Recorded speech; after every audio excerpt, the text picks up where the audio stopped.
నమస్కారం సిటీ వార్తలకు స్వాగతం. ముందుగా ముఖ్యాంశాలు. అమరావతి ఇన్ నేచర్ కాన్సెప్ట్తో రాజధాని నిర్మాణం ఉండాలి. అధికారులకు సీఎం చంద్రబాబు సూచన.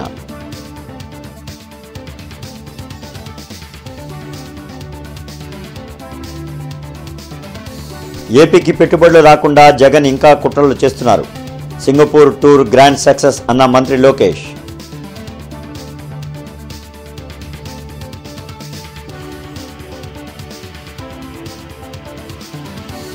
పరామర్శల పేరుతో మాజీ సీఎం జగన్ బల ప్రదర్శన చేస్తున్నారు.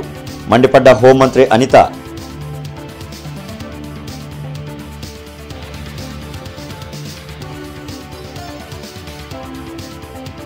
ప్రకాశం బ్యారేజ్కు కొనసాగుతున్న వరద ఉధృతి. లోతట్టు ప్రాంత ప్రజలు అప్రమత్తంగా ఉండాలని అధికారుల హెచ్చరిక.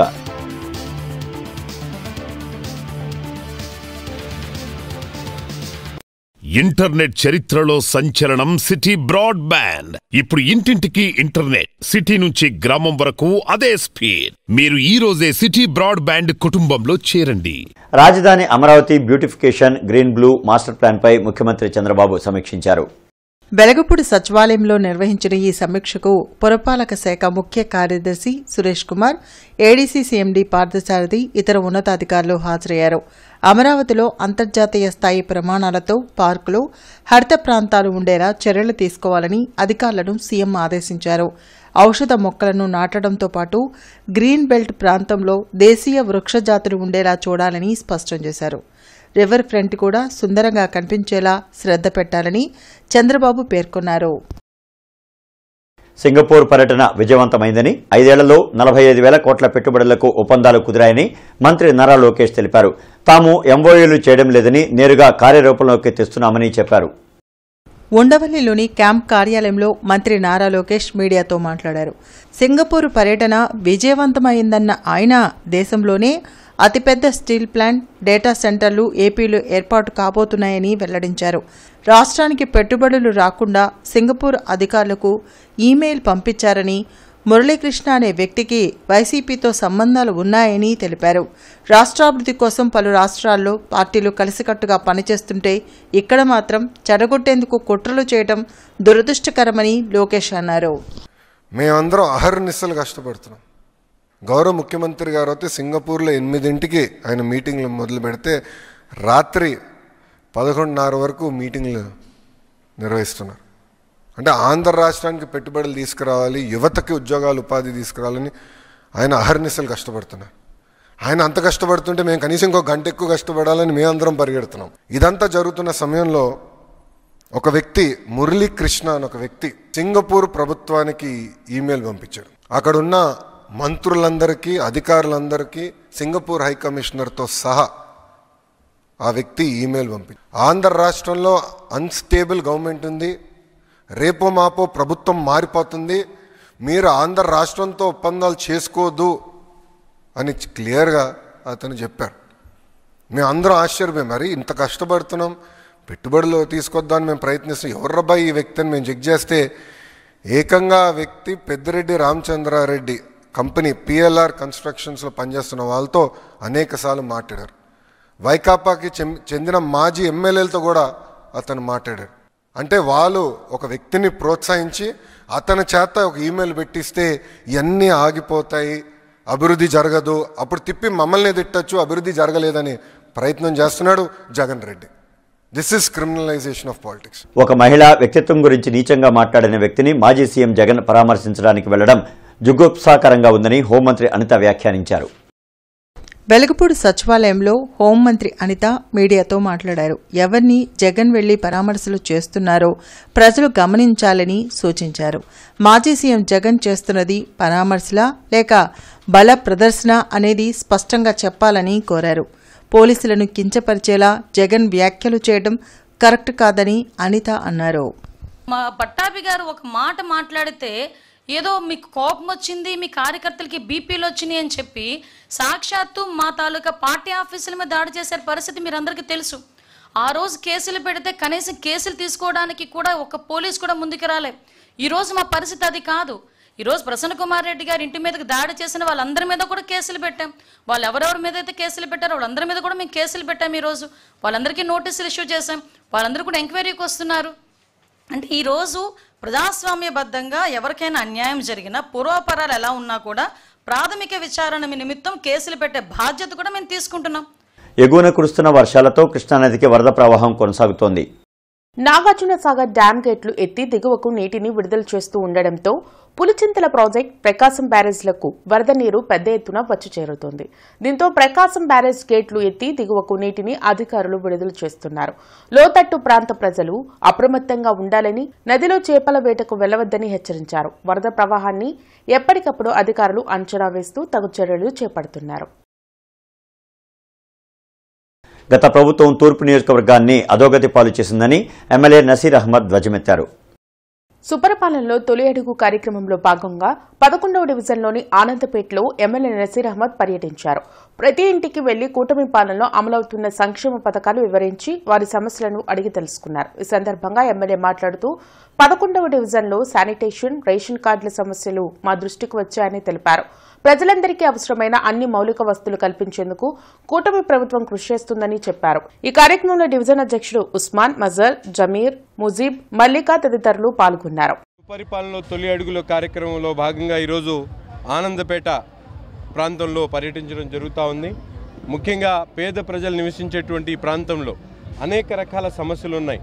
గత 5 సంవత్సరాల నుంచి కనీసం ఇటువైపు తొంగి చూసినటువంటి పరిస్థితి లేదు. ఎన్నికల తర్వాత దాదాపు 3 సార్లు ఈ ప్రాంతంలో పర్యటించడం జరిగింది. ముఖ్యంగా ఇక్కడ నివసించేటువంటి పేద వర్గాలు, ముఖ్యంగా పారిశుద్ధ్య కార్మికులు ఎక్కువ శాతం ఉండేటువంటి ప్రాంతం ఈ ప్రాంతం రెల్లి బజారు. దీంట్లో వీళ్ళందరూ కూడా సంక్షేమ కార్యక్రమాలు అవుట్సోర్సింగ్ ఉద్యోగస్తులకి ఎవరికి కూడా అందట్లేదనేటువంటి మాట వీళ్ళందరూ కూడా చెప్తా ఉన్నారు. దీని మీద ప్రత్యేకమైనటువంటి శ్రద్ధ తీసుకొని ప్రభుత్వ దృష్టికి తీసుకొని వెళ్ళి ముఖ్యంగా పారిశుద్ధ్య కార్మికులు రెక్కాడితే డొక్కాడనటువంటి కుటుంబాల్లో నివసించేటువంటి వీళ్ళందరికీ కూడా తప్పకుండా సంక్షేమ కార్యక్రమాలు కూడా భాగస్వామ్యం ఇవ్వాల్సినటువంటి అవసరం ఉంది. తప్పకుండా గౌరవ ముఖ్యమంత్రి గారి దృష్టికి తీసుకొని వచ్చి ఈ ప్రాంతంలో నివసించేటువంటి ప్రతి ఒక్క తల్లికి కూడా ఈ సందర్భంగా మాటిస్తా ఉన్నారు. బృందావనం గార్డెన్స్లోని ఎన్టీఆర్ స్టేడియం నూతన పాలక మండలి ఎన్నికలు ఆగస్టు 18వ తేదీన జరగనున్నాయి. ఎంతో కాలంగా గార్డెన్స్లోని ఎన్టీఆర్ స్టేడియంకు ఎలక్టెడ్ పాలక మండలి లేకపోవడంతో కార్పొరేషన్ అధికారులు ఎన్నికల ప్రక్రియ మొదలుపెట్టారు. దానిలో భాగంగా ఇప్పటి వరకు 25 మంది నామినేషన్లు దాఖలు చేశారు. మొత్తం పాలక మండలి సభ్యులు 7గురిని ఎన్నుకోవాల్సి ఉంది. అయితే ఈ ఎన్నికల్లో పోటీ చేసేందుకు పలువురు ఉత్సాహంగా నామినేషన్లు దాఖలు చేస్తున్నారు. ఆగస్టు 1వ తేదీ మధ్యాహ్నం 1 గంట వరకు నామినేషన్లకు గడువు ఉండగా చివరి రోజు ఎక్కువ నామినేషన్లు పడే అవకాశం ఉంది. నంబూరు గ్రామంలోని ఎస్టీ కాలనీ వాసులకు వర్షాలు పడుతున్నప్పుడు ఆసరాగా ఉండటానికి విలేజ్ రీకన్స్ట్రక్షన్ ఆర్గనైజేషన్ సంస్థలు పరదా పట్టాలు పంపిణీ చేయే కార్యక్రమానికి జిల్లా కలెక్టర్ ఎస్ నాగలక్ష్మి ముఖ్య అతిథిగా పాల్గొన్నారు.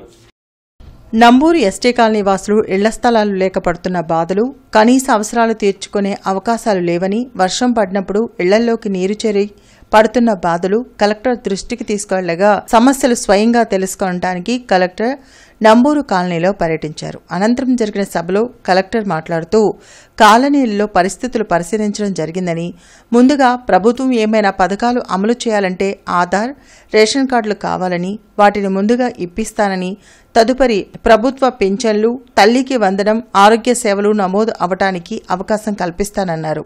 చిన్నపిల్లలకి ఆధార్ కార్డులు, స్కూల్లో చేరేందుకు కుల ధృవీకరణ, ఇన్కమ్ సర్టిఫికెట్లు జారీ చేస్తామని, ఓటర్ కార్డులు మార్పు చేస్తామని తెలిపారు. స్వచ్ఛ గుంటూరు, క్లీన్ గుంటూరు కాన్సెప్ట్తో మిషన్ గ్రీన్ గుంటూరు నినాదంతో లోగో డిజైన్ల కోసం నగర ప్రజలు, స్టేక్ హోల్డర్స్, విద్యార్థులు, వివిధ సంస్థల నుంచి డిజైన్ల ఆహ్వానానికి విశేష స్పందన లభిస్తుందని కమిషనర్ పులి శ్రీనివాసులు తెలిపారు. ఈ సందర్భంగా కమిషనర్ పులి శ్రీనివాసులు మాట్లాడుతూ మిషన్ గ్రీన్ గుంటూరుని ప్రజల్లోకి విస్తృతంగా తీసుకువెళ్లేలా ఆకర్షణీయమైన డిజైన్లతో కూడిన లోగో కోసం ప్రజలు, విద్యార్థులు, స్టేక్ హోల్డర్స్ నుండి డిజైన్లు ఆహ్వానిస్తున్నామన్నారు. ఆసక్తి కలిగిన వారు తాము రూపొందించిన లోగో డిజైన్ను సెల్ఫ్ డిక్లరేషన్, పేరు, ఫోన్ నెంబర్ వంటి వివరాలతో ఆగస్టు 5వ తేదీలోపు పంపవచ్చని తెలిపారు. డిజైన్లను జీఎంసీ ఏర్పాటు చేసిన కమిటీ ద్వారా పరిశీలించి ఉత్తమ డిజైన్ను ఎంపిక చేసి వారికి నగదు బహుమతితో పాటు జీఎంసీ ప్రశంసా పత్రాన్ని కూడా అందిస్తామన్నారు. రాజధానిలో రెండో విడత భూసేకరణ ఆపాలంటూ ఆంధ్ర రాష్ట్ర సమితి పార్టీ అధ్యక్షుడు జంజరం కోటేశ్వరరావు చేపట్టిన రిలే నిరసన 32వ రోజుకు చేరింది. నిడుముక్కల గ్రామంలో రాజధాని ల్యాండ్ పోలింగ్ కు వ్యతిరేకంగా జేకేఆర్ ఆధ్వర్యంలో రిలే నిరాహారదీక్షలు జరుగుతున్నాయి. ఈ సందర్భంగా కోటేశ్వరరావు మాట్లాడుతూ రాజధాని నిర్మాణం కోసం మొదటి విడత సేకరించిన భూమిని అభివృద్ధి చేయాలని కోరారు. రెండో విడత ల్యాండ్ పోలింగ్ చేయమని ముఖ్యమంత్రి చంద్రబాబు నాయుడు ఖచ్చితమైన హామీ ఇచ్చే వరకు ఈ రిలే నిరాహారదీక్షలు ఆపేది లేదని స్పష్టం చేశారు. నేనైతే స్పష్టమైన హామీ సీఎం గారు ఇవ్వాలి, ప్రెస్ మీట్ ద్వారా కానీ సరే. ఆయన సీఎం గారు మేము ఇక సెకండ్ పూలింగ్ తీసుకోవటం లేదు, ఫస్ట్ పూలింగ్ తీసుకోవాలంటే డెవలప్మెంట్ చేసిస్తాం అని చెప్పాలి. Inner ring road outer ring road ఏ అయితే సర్వే నెంబర్లు వదిలారో ఆ ప్రకారంగా భూసేకరణ చేసిస్తామని చెప్పాలి. అంతేగాని ఎవరో ఏదో మాట్లాడితే ఈ దీక్ష శిబిరం తీసేసుకొని దీక్ష మానేసుకొని వెనకాడుగు వేయటం అనేది అది జరగదు. ఇంటర్నెట్ చరిత్రలో సంచలనం సిటీ బ్రాడ్బ్యాండ్. ఇప్పుడు ఇంటింటికి ఇంటర్నెట్, సిటీ నుంచి గ్రామం వరకు అదే స్పీడ్. మీరు ఈ రోజే సిటీ బ్రాడ్బ్యాండ్ కుటుంబంలో చేరండి. Indira Gandhi national centre for the arts, Dwaram Lakshmi academy for musical services సంయుక్త ఆధ్వర్యంలో సంగీత నృత్యోత్సవాలు అన్నమయ్య కళావేదికలో జరిగాయి. గార్డెన్స్ శ్రీ వెంకటేశ్వర స్వామి దేవస్థానంలోని అన్నమయ్య కళావేదికలో సంగీత నృత్యోత్సవ కార్యక్రమం వైభవంగా జరిగింది. దానిలో భాగంగా వాగ్గేయకారుల భక్తి వైభవం అనే అంశంపై వాచస్పతి ముప్పవరపు వెంకట సింహాచల శాస్త్రిచే ధార్మికోపన్యాసం నిర్వహించారు. అనంతరం బెజవాడ భువనేశ్వరి బృందంచే జరిగిన సంగీత కచేరీ ఆహుతులను విశేషంగా ఆకట్టుకుంది.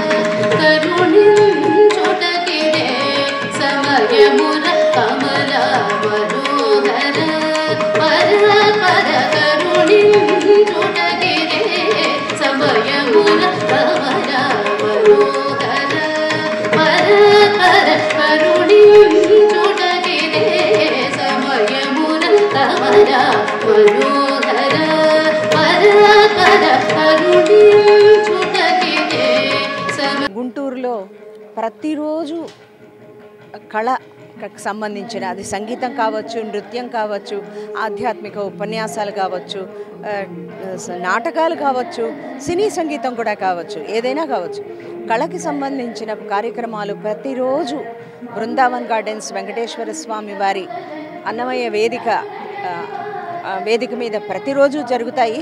ఇది ప్రపంచంలోనే చాలా అరుదుగా జరిగే విషయంగా మేమందరం భావిస్తాం. ఎంతో ఆనందకరమైన విషయం. 6:30 అయ్యేసరికి సాయంత్రం ఎంతోమంది ఉత్సాహంగా వచ్చి శ్రోతలు, ప్రేక్షకులు వస్తారు.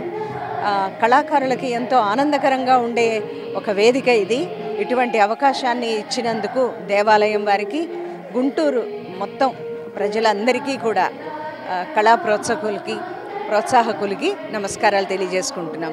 విద్యుత్ భారాలు, స్మార్ట్ మీటర్ల విధానాన్ని వ్యతిరేకిస్తూ ఆగస్టు 5వ తేదీన లిబర్టీ థియేటర్ ఎదుట ఉన్న కరెంట్ ఆఫీసు వద్ద జరగనున్న సభను జయప్రదం చేయాలని ఐక్య ప్రజావేదిక పిలుపునిచ్చింది. ప్రజలపై భారాలు పెంచే ప్రీపెయిడ్ స్మార్ట్ మీటర్లను వ్యతిరేకిద్దామంటూ సిపిఐ, సిఐటియు, ఏఐటియుసి ఆధ్వర్యంలో అవగాహన ర్యాలీ నగరంలో నిర్వహించారు. ఈ సందర్భంగా సిపిఐ జిల్లా కార్యదర్శి జంగాల అజయ్ కుమార్, బి లక్ష్మణరావు మీడియాతో మాట్లాడారు. ప్రతి సంవత్సరం సర్దుబాటు ఛార్జీల పేరుతో సుమారు 15,000 కోట్లు కేంద్ర రాష్ట్ర ప్రభుత్వాలు ప్రజలపై భారాలు వేస్తున్నాయని మండిపడ్డారు. ఎన్నికల సమయంలో స్మార్ట్ మీటర్ల విధానానికి వ్యతిరేకంగా మాట్లాడిన మంత్రి లోకేష్ ఇప్పుడెందుకు మౌనంగా ఉన్నారని ప్రశ్నించారు. ప్రజలంతా ఈ స్మార్ట్ మీటర్ల విధానాన్ని వ్యతిరేకించాలని పిలుపునిచ్చారు. ఈ కార్యక్రమంలో మేడా హనుమంతరావు, అకిటి అరుణ్ కుమార్, ఆది నిక్కల్సన్, కోటా మాల్యాద్రి, జంగాల చైతన్య తదితరులు పాల్గొన్నారు. రాబోయే రోజుల్లో ఈ స్మార్ట్ మీటర్ల వల్ల మనం సెల్ ఫోన్ రీఛార్జ్ చేసుకున్నట్టుగా రీఛార్జ్ చేసుకోకపోతే అర్ధరాత్రి నుంచే కరెంటు కట్ అయిపోయేటటువంటి పరిస్థితి రాబోతూ ఉంది. అందుకని ప్రజలకు ఒకటే విజ్ఞప్తి చేస్తూ ఉన్నాం. తెలుగుదేశానికి ఓటేసిన వాళ్ళైనా, వైసీపీకి ఓటేసిన వాళ్ళైనా, సిపిఐకి ఓటేసిన వాళ్ళైనా, సిపిఎంకి ఓటేసిన వాళ్ళు ఎవరైనా రాజకీయాల్లో ఎవరు ఏ పార్టీ వైపు ఉన్నా కానీ ఇక్కడ ప్రస్తుతం మనపై విద్యుత్ భారాలు మోపుతున్నటువంటి ప్రభుత్వ దమన నీతిని మనం ఎండగట్టాలి. గతంలో ఏదైతే ప్రతిపక్షంలో ఉన్నప్పుడు నారా లోకేష్ గారు స్మార్ట్ మీటర్లు బిగిస్తే పగలగొట్టనని చెప్పినటువంటి ఆయన ఇప్పుడు అధికారంలోకి వచ్చిన తర్వాత అదే స్మార్ట్ మీటర్లని త్వరగా బిగించాలని చెప్పేసి అనే పద్ధతిలో వ్యవహరిస్తూ ఉన్నారు. దీన్ని ఖండిస్తూ ఉన్నాం. ప్రజలపైన భారాలు మోపేదానికి వ్యతిరేకంగా అన్ని ప్రజా సంఘాలు, వామపక్ష ప్రజా సంఘాల ఆధ్వర్యంలో ఈ నెల ఆగస్టు 5వ తేదీన గుంటూరు నగరంలోని లిబర్టీ సినిమా హాల్ ఎదురున్నటువంటి విద్యుత్ సబ్స్టేషన్ దగ్గర మహాధర్నా జరగబోతా ఉంది. ఈ మహాధర్నాలో ప్రజలు పాల్గొనాలని చెప్పేసి కోరుతా ఉన్నాం. సరస్వతి శిశు మందిర్లోని విద్యార్థులకు Andhra bank retired manager Mattupalli Ravikumar sports డ్రెస్సులను పంపిణీ చేశారు. పాతగుంటూరులోని సరస్వతి శిశు మందిర్ పాఠశాలకు ఆంధ్రా బ్యాంక్ రిటైర్డ్ ఉద్యోగులు వాటర్ కూలర్ బహుకరించారు. ఈ సందర్భంగా రిటైర్డ్ మేనేజర్ రవికుమార్ మాట్లాడుతూ ఆంధ్రా బ్యాంక్ విశ్రాంత ఉద్యోగుల సంఘం ఆధ్వర్యంలో ఎన్నో సామాజిక కార్యక్రమాలు నిర్వహిస్తున్నామని తెలిపారు. ఈ కార్యక్రమంలో అసిస్టెంట్ జనరల్ మేనేజర్ ఎస్ఎస్ఎస్ మూర్తి, అధ్యాపకులు, విద్యార్థులు పాల్గొన్నారు. అబ్దుల్ కలాం చిన్నపిల్లాడు, తను వెళతాడు, వెళ్ళగానే అక్కడ పక్షులు ఎట్లా గుర్తుంటాయి ఏంటి అని అంట చెబుతారు. చెప్పగానే కొంత అర్థం అవుతుంది. ఆయన అంటాడు కదా, నేను పెద్ద అయిన తర్వాత విమానాన్ని ఎట్లాగా ఎగురుతుందో నేను అట్లాగా నేను దాన్ని కనిపెడతా అని చెప్పేసి చూపుతారనమాట. నాకు దాని మీద అభిరుచి ఉంది, ఇంట్రెస్ట్ ఉంది అని అంటే చూపుతారు. అప్పుడు గురువు గారు కూడా ఆయనకు సహాయం చేస్తా, నువ్వు మంచిది, నువ్వు ముందు విమానాన్ని నడపాలన్నా, లేకపోతే విమానం తయారు చేయాలన్నా, లేకపోతే మిసైల్స్ తయారు చేయాలన్నా కూడా నువ్వు మొదట ఏం చేయాలి అని అంటే నువ్వు బాగా శ్రద్ధగా చదువుకోవాలి. అట్లాగే ఆయన కళని ఆయన సాకారం చేస్తున్నారు అబ్దుల్ కలాం. మీరంతా కూడా మనం చిన్నప్పటి నుండే మనం ఏదో ఒక అభిరుచి ఉంటుంది, నేను పెద్ద అయిన తర్వాత ఇట్లా కావాలి అని చెప్పి. ఆంధ్రప్రదేశ్ గ్రామీణ bank chairman K Pramod Kumar Reddy జిల్లా కలెక్టర్ ఎస్ నాగలక్ష్మిని కలిసి శౌచాలయాల అభివృద్ధి కోసం బ్యాంకు తరపున 3,80,000 రూపాయల చెక్కును అందించారు. గుంటూరు కలెక్టరేట్ కార్యాలయంలో పనిచేసే సిబ్బందికి మరియు ప్రజలకు మెరుగైన సౌకర్యాలు కల్పించేందుకు ఆంధ్రప్రదేశ్ గ్రామీణ బ్యాంక్ శౌచాలయాల అభివృద్ధి కోసం సహాయం అందించింది.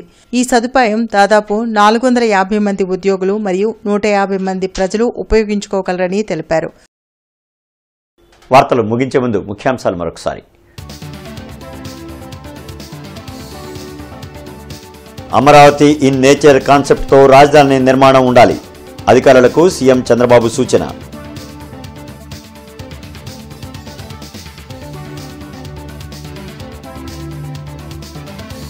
ఏపీకి పెట్టుబడులు రాకుండా జగన్ ఇంకా కుట్రలు చేస్తున్నారు. సింగపూర్ టూర్ గ్రాండ్ సక్సెస్ అన్న మంత్రి లోకేష్.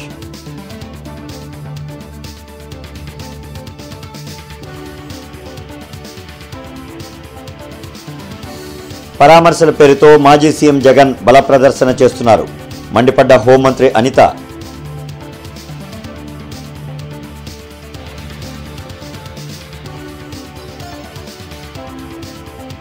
ప్రకాశం బ్యారేజ్కు కొనసాగుతున్న వరద ఉధృతి.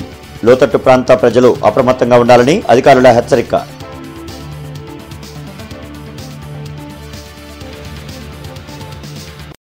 ఇక ఈ వార్తలు ఇంతటితో సమాప్తం. నమస్కారం.